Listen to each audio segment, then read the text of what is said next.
How to fix attachments are not showing in Outlook. Hey guys, this is Lucy and today I'm here with a new video. So let's get started. So in order to fix this problem, you need to go to File.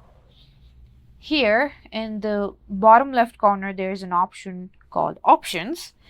Here in this window, you need to go to Mail.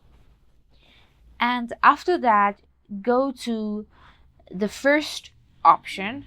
Here you need to set the compose message into format to HTML, and now you need to scroll down until you find message format.